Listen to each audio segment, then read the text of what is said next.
नमस्कार मैत्रिणींनो, आज पाहणार आहोत आपण वांग्याचं भरीत। तर इथे मी अर्धा किलो वांगी घेतलेली आहेत, जी तेल लावून घेतलेली आहेत बाहेरून। अर्धा कट करून त्याला गॅसवर भाजून घ्यायचं आहे। आणि भरतासाठी लागणारं साहित्य बघूयात। लसूण, मिरची, आलं, कांदा, कढीपत्ता, कांद्याची पात आणि टोमॅटो। अतिशय सोपं आहे। अशा प्रकारे इथे वांगी भाजून त्याची सालं काढून घेतलेली आहेत वरून। थोडीशी थंड करायची आहेत आणि आपल्याला आता मसाला तयार करून घ्यायचा आहे। तर त्यासाठी लसूण, आलं आणि मिरची हे मी खलबत्त्यात कुटून घेते। ज्यांच्याकडे खलबत्ता नाही आहे त्यांनी मिक्सरमध्ये केलं तरी चालेल। अतिशय ओबडधोबड असं करायचं आहे। तर गॅसवर आता आपण तेल गरम करत ठेवलं होतं। मोहरी तडतडली की हा मसाला त्याच्यात टाकायचा आहे। हलकासा परतून घेतला की आपल्याला त्याच्यात कढीपत्ता टाकायचा आहे आणि कांदा टाकायचा आहे। अर्धा किलो वांग्यासाठी मी इथे आता 2 कांदे घेतलेले आहेत। तर साधारण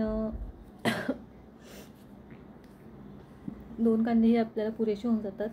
तर इथे मी हलके ब्राऊन कलरचे करून घेतलेले आहेत। टोमॅटो टाकून घ्यायचे। टोमॅटो मऊ होईपर्यंत त्याच्यात आपल्याला ते वाफवून घ्यायचे।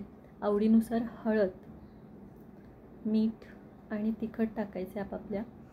तर मी इथे 1 ते 1.5 चमचा मीठ टाकलेलं आहे, आपापल्या आवडीनुसार टाकायचं आहे। आणि तिखटही मी इथे 1 ते 1.5 चमचा टाकलेलं आहे। काश्मीरी लाल मिर्च वापरलेली आहे मी इथे।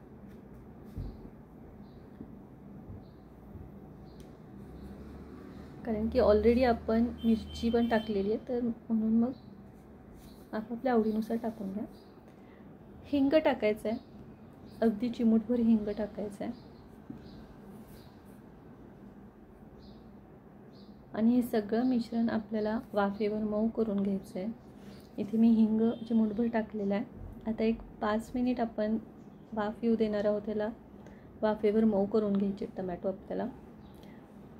आणि आता कांद्याची पात टाकायची सगळ्यात शेवटी। छान कोवळी जर कांद्याची पात असेल तर अजूनच छान लागतं हे भरीत। मिश्रण छान परतून घेतलं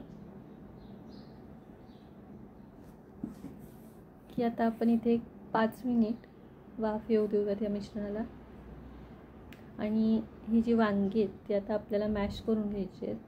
तर याची देठं वेगळी करायची आहेत आपल्याला अशा प्रकारे। आणि तिन्ही वांगी मी आता मॅश करून घेते। तुमच्याकडे मॅशर असेल तर त्याचा उपयोग करू शकता तुम्ही।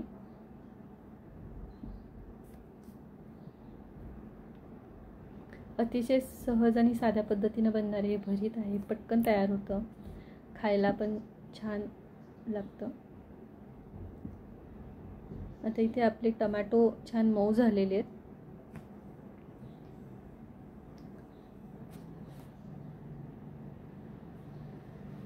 आपण जे वांगे आता मॅश करून घेतले होते ते वांगे आपण ह्याच्यात टाकून घेऊयात।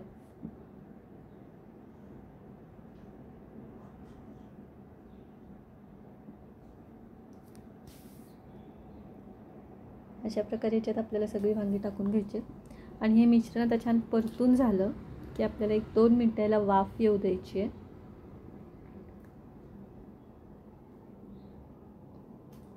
ज्यांना खूप तेल नाही आवडत त्यांनी तेल कमी टाकलं तरी चालेल।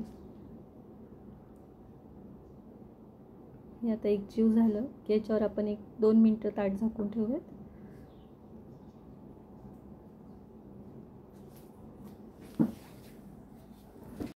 इथे बघू शकतो आपण मस्त अशी छान वाफ आलेली आहे। आणि इथे आपलं वांग्याचं भरीत तयार आहे।